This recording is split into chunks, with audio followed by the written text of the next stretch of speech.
रजब भट्ट जिनके यूट्यूब के ऊपर तकरीबन 6 मिलियन फॉलोअर्स हैं, डेली वीलॉगिंग करते हैं और उनकी वीडियोस के ऊपर कम से कम 1 2 3 मिलियंस तक व्यूअरशिप आती है। जब रजब भट्ट की शादी थी और उस शादी के कुछ मनाजर मैं आपके साथ शेयर करना चाह रहा हूँ। ये ज़रा वीडियो में देखें कि वो जो शादी उन्होंने की है उसके अंदर उन्होंने खुद को इस तरह से ग्लोरीफाई करके दिखाया है कि जैसे वो शहनशाह अकबर की नस्ल में से हो। वो रजब भट्ट जिनकी व्यूअरशिप जो है वो मिलियंस में जाती थी, आज वो हेट का शिकार हैं, नफरत का शिकार हैं। आज की सूरत हाल ये है कि वो एक एक बंदे से जो है ना वो माफिया मांगते फिर रहे हैं। रजब भट्ट के जवाल की वजह क्या बनी है, आज की इस वीलॉग के अंदर हम लॉजिक्स के साथ आपको बताने की कोशिश करेंगे। कुछ दिन पहले रजब भट्ट के जो दोस्त है मान डोगर, उन्होंने ईसाइयों के ऊपर एक लतीफा सुनाया था। ये सुनिए जरा वीडियो के अंदर वो क्या कह रहे हैं। बोतल पी रहा है तो पुलिस वाला डाला है तो मैं क्या चल बह तेन नहीं पता रोजे के कहता भाई अस ईसाई होने मान डोगर ने ईसाइयों के ऊपर जो बात की थी उसकी वजह से ईसाइयों के क्रिश्चियन कम्युनिटी के जो है ना वो जज्बात मजरूह हुए। रजब भट्ट और उनके दोस्त मान डोगर के ऊपर FIR कट जाती है। उस FIR में जो दफा लगाई जाती है वो 295A। 295A को मैं एक्सप्लेन करता चलूं।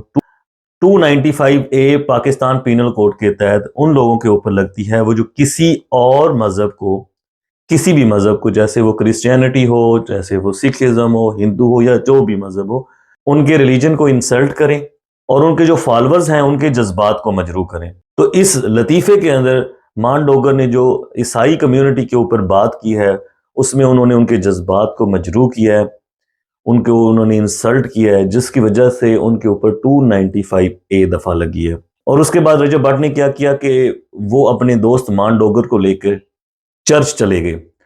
चर्च में जाके उन्होंने क्रिश्चियन कम्युनिटी से जो है वो माफी मांगी जो उन्होंने बात की थी उसके ऊपर, और चीजों को कोशिश की कि सॉर्ट आउट कर दें। या वीडियो में मनाजर देखें जिसमें आपको नजर आ रहा है कि रजब भट्ट अपने दोस्त मान डोगर को लेके चर्च में गए हैं, उनसे उन्होंने जाके माजरत की है कि हमने आपके जज्बात को मजरूह किया है, आपके मजहब के ऊपर बात की है, तो आपसे दरख्वास्त ये है कि हम अपने किए पे शर्मिंदा हैं, हम आपसे माजरत चाहते हैं। तो उस सारे सिनेरियो में उनकी जो है ना वो कह सकते हैं कि कुछ हद तक सुलह सफाई हो गई, चीजें सेटल हो गई और ये जो केस उनके ऊपर FIR कटी थी वो आई थिंक उन्होंने वापस ले ली। अभी ये मामला सेटल ही हुआ था कि रजब भट्ट ने नया कट्टा खोल दिया। हाल ही में रजब भट्ट ने अपना एक जो परफ्यूम है वो 295 के नाम से लॉन्च किया मार्केट के अंदर। अब इसमें ये साहब ये कह रहे हैं कि ये जो नाम रखा है 295 यानी 295, ये इन्होंने सिद्धू मूसेवाला से इंप्रेस होकर रखा है। सिद्धू मूसेवाला का गाना था 295, काफी हिट गया था। टॉप ऑफ द लाइन जो सॉन्ग्स हैं उसमें से एक जो है वो ये गाना 295 उसका था। सिद्धू मूसेवाला के ऊपर भी 295 दफा लगी हुई थी और उसी को रिएक्ट करते हुए सिद्धू मूसेवाला ने ये गाना गाया था और नो डाउट उसमें उसको पब्लिसिटी भी मिली थी, पॉपुलैरिटी मिली थी। लेकिन ये जो दफा है 295, ये तो पाकिस्तान में हम डिस्कस कर रहे हैं, ये इंडियन पिनल कोड के अंदर भी 295 की जो दफा है वो भी सेंसिटिव है।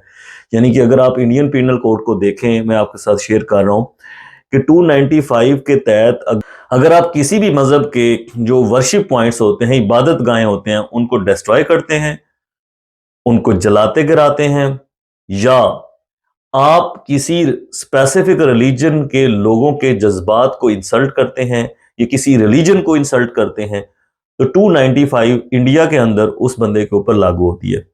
यानी कि सिद्धू मूसेवाला के ऊपर 295 जो दफा लगी थी वो इस वजह से लगी थी कि उन्होंने किसी स्पेसिफिक रिलीजन को हिट किया था अपने गानों के अंदर और उनके लोगों के जज्बात को मजरूह किया था, उनको इंसल्ट किया था, जिसकी वजह से लोगों को एक तरह से रिलीजन के अंदर जो है वो डिसरिस्पेक्ट फील हुआ था, उनके जज्बात जो है वो मजरूह हुए थे। उस वजह से इंडिया के अंदर उनके ऊपर 295 का मुकदमा दर्ज हुआ था। अब रजब भट्ट साहब उनसे इंप्रेस होके अब उस 295 के बैकग्राउंड को स्टडी ना करते हुए, या मे भी उन्होंने स्टडी किया हुआ हो, उन्होंने ये वीडियो बना डाली। भी वो दफा लगी थी, मेरे पे भी वो दफा लगी, मेरे उस्ताद के सर पे भी थी 295, मेरे सर पे 2 है, 295A 295C, जो हमारा आज परफ्यूम लॉन्च होने जा रहा है उसका नाम भी 295। अब इसमें रजब भट्ट जो है वो 295A का जिक्र भी कर रहे हैं, यानी कि 295A जो पाकिस्तान के अंदर है वो सेम दफा है जो 295 इंडिया के अंदर है। किसी भी रिलीजन के लोगों को इंसल्ट करना, उनके जज्बात को मजरू करना, उसकी वजह से 295A पाकिस्तान में लगती है और उसकी सजा जो है पाकिस्तान पीनल कोड के तहत 10 साल है। यानी कि अगर आपके ऊपर 295A दफा लगती है और वो साबित हो जाती है तो आप 10 साल के लिए जेल में जाएंगे। उसी के साथ साथ इन्होंने 295C का जिक्र भी कर दिया। 295C जो कि एक इंतहाई सेंसिटिव दफा है और वो जो भी शख्स पाकिस्तान के अंदर नमूसे रिसालत करता है नौजुबिल्ला, उस शख्स के ऊपर वो 295C दफा लगती है और उसकी सजा सजाए मौत है। आई डोंट नो ये रजब भट्ट ने जो वीडियो बनाई है वो बाय मिस्टेक किस तरह से बनाई है, या उसको इस चीज का अंदाजा नहीं था, या उसको इस चीज की सेंसिटिविटी का अंदाजा नहीं था। इसके बारे में हम आगे वीडियो के अंदर डिस्कस करेंगे कि ये उससे क्यों हुई है। अब रजब भट्ट साहब जो है वो गवर्नमेंट ऑफ पाकिस्तान से अपील करते नजर आ रहे हैं। ये सुनिए जरा। अगर आज हो ही रही है, मैं आपसे अपील कर ही रहा हूँ हुकूमत के इदारों से, तो ये भी बता दें कि मेरे ऊपर रोज पर्चा मैं क्या हूँ? मैं अपना काम कर रहा हूँ सिंपल सा, कुछ भी नहीं मैंने किया। अब देख लेना, ये मैंने आज व्लॉग किया, इंफॉर्मेटिव व्लॉग जो मैंने किया, इसके ऊपर भी कल कोई ना कोई पर्चा मुझ पर दे देगा। इसमें ये गवर्नमेंट ऑफ पाकिस्तान से अपील कर रहे हैं कि हर नए दिन हर नए रोज जो है वो मेरे ऊपर कोई ना कोई दफा लग जाती है। जैसे ही मैं सुबह उठता हूं तो मेरे ऊपर कोई ना कोई नई FIR जो है वो दर्ज हुई होती है। मैं जो है वो अपना काम कर रहा हूं और मुझे जो है वो बिला वजह जो है वो अदालतों में और चीजों में घसीटा जा रहा है। अब इसके बैकग्राउंड को समझने की जरूरत है दोस्तों। कुछ टाइम पहले जो है वो मैंने एक वीडियो बनाई थी जिसके अंदर इन सारे जो डेली व्लॉगर्स हैं, उसमें नदीम नानीवाला, उसमें रजब भट्ट, उसमें डकी भाई, इन सब के करतूतों और कारनामों को एक्सपोज किया था। ये वीडियो का लिंक मैं आपके साथ शेयर कर रहा हूं, आप इसको जाके देखेंगे। ये कुछ ही हफ्ते पहले की बात है कि इन लोगों ने इन लोगों की जिंदगियों के साथ क्या क्या किया है, लोगों के ऊपर किस तरह से जुल्म किए और एक फ्रॉड एजुकेशन के नाम पे प्रोजेक्ट लॉन्च किया, लोगों से हजारों और लाखों की तादाद में फीसें हड़प की और इन रिटर्न उस कोर्स में था कुछ भी नहीं। तो उस वीडियो के रेफरेंस से मैं आपको एक चीज समझाना चाहता हूं कि जब कोई शख्स अपने कद काट से ऊपर चला जाता है, अपनी मेंटालिटी और अपनी मेच्योरिटी से ऊपर चला जाता है बेतहाशा पैसा आने की वजह से, ये जो जवाल शुरू हुआ है रजब भट्ट का वो उसकी शादी से शुरू हुआ है। जिस तरह से उसने शादी के ऊपर नुमाइश की, जिस तरह से उसने अपने आप को ग्लोरीफाई करके दिखाया कि जैसे वो प्रिंस चार्ल्स के बेटे हैं और पूरी दुनिया उसकी शादी को देखने की मुंतजिर है, उससे उसको क्या हुआ, उसका एक मेंटालिटी चेंज हो गई। चीजों को परखने की, ऑब्जर्व करने की, चीजों को अंडरस्टैंड करने की, और क्या कब कुछ बोलना है नहीं बोलना, वो सारे का सारा सिलसिला बैक ऑफ द माइंड चला गया। वो एक शहजादे की लाइफ जीना शुरू हो गए हैं। उसकी वजह से उसकी लाइफ में तकब्बर, अना, हंकार, ये सारी चीजें उसकी पर्सनैलिटी का हिस्सा बन गई और इस हंकार, तकब्बर और गरूर की वजह से ही उसने डिफरेंट छोटे यूट्यूबर्स को जेल भी भिजवाया, उनके ऊपर जुल्म ज्यादती भी की। अब ये खुद को विक्टिमाइज करके अपने आप को सिंपैथाइज करना चाह रहे होते हैं, लेकिन जो लोगों के साथ, जो छोटे यूट्यूबर्स हैं, छोटे क्रिएटर्स हैं, उनके साथ जो इन्होंने जुल्म किया, जो इन्होंने कोर्स के नाम के ऊपर लाखों लोगों के साथ फ्रॉड किया, तो एक मेंटालिटी जुल्म करने वाली, ज्यादती करने वाली और इंसानियत के खत्म होने वाली रजब भट्ट के अंदर पैदा होगी।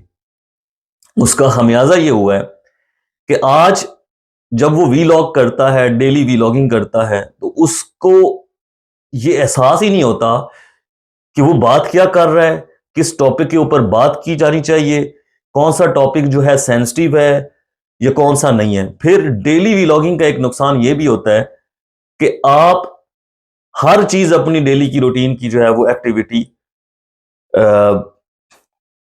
रिकॉर्ड कर रहे होते हैं। बिना कंटेंट लिखे, बिना रिसर्च किए। इसका नुकसान क्या होता है, मैं आपको एक एग्जांपल से समझाना चाहूंगा। जैसे मैं अभी एक वीडियो रिकॉर्ड कर रहा हूं, इस वीडियो को रिकॉर्ड करने से पहले मैंने एक पूरा कंटेंट लिखा है, एक एक चीज लिखी है।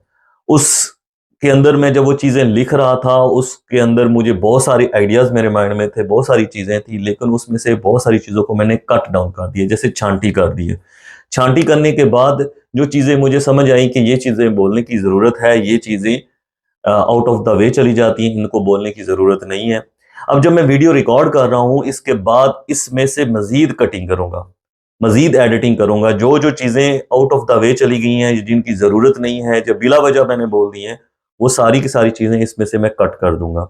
उसके बाद जब वो वीडियो बनेगी तो एक तरह से फुली मेरी ग्रिप वाली, फुली एक तरह से चीजों को प्रैक्टिकल एस्पेक्ट्स को देखते हुए बनेगी। तो जब ये family vloggers, daily vloggers video record कर रहे होते हैं, क्योंकि पीछे कंटेंट नहीं होता, रिसर्च वर्क नहीं होता, किसी किस्म की आपने राइटिंग नहीं की होती, तो वो फिल्टर नहीं लगता इनकी जबान के ऊपर, जिसकी वजह से वो चीजें छांटी होनी थी, जिसकी वजह से एक कंटेंट जो प्रैक्टिकलिटी के हिसाब से सोसाइटी की वो डेवलप होना था। एक फैक्टर ये भी है। लेकिन जो सबसे बड़ा फैक्टर है मेरी नजर में, कि जब आप डेली बेसिस पे व्लॉगिंग कर रहे होते हैं और उसके साथ साथ जो आपने अपने आप को प्रिंस चार्ल्स डिक्लेयर कर दिया है, उसकी वजह से आपकी ऑब्जर्वेशन पावर खत्म हो गई, आपकी सेंसिटिव इश्यूज के ऊपर सोचने की काबिलियत खत्म हो गई, आपके अंदर इंसानियत खत्म होगी, जो आपने पिछले काफी अरसे में गरूर और तकब्बर और अहंकार के अंदर लोगों के साथ ज्यादतियां की हैं।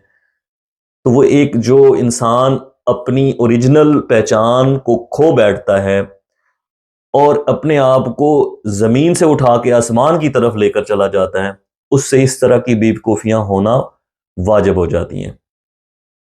फैसला आप लोगों ने करना है रजब भट्ट की मिस्टेक्स का भी, या जो उसने गलती की है, या जो भी उसने उसके ऊपर माफी मांगी है, कि क्या वो सही है या क्या वो गलत है। लॉजिक मैंने आपके साथ शेयर कर दी है कि इसके पीछे रीजन क्या बनी है, कि क्यों वो इस तरह से चीजें करता चला जा रहा है और उसे एहसास तक नहीं हुआ कि मैं क्या कर बैठा हूं या क्या कर रहा हूं। अब मे भी उसे एहसास हो गया हो, लेकिन अब काफी देर हो चुकी है। अगर आपको वीडियो पसंद आई हो, जो लॉजिक मैंने दिया है उसमें भी चीज आपको अच्छी लगी हो, या आप उसके अंदर कोई एडिशन करना चाहते हैं, तो नीचे कमेंट सेक्शन में कमेंट कीजिएगा। वीडियो को लाइक जरूर कीजिएगा, चैनल को सब्सक्राइब भी कीजिएगा, क्योंकि हम कोशिश कर रहे हैं कि जो चीज़ लॉजिकल है, जो चीज़ समझने की ज़रूरत है, वो आपके साथ डिस्कस करते रहें। Thank you so much.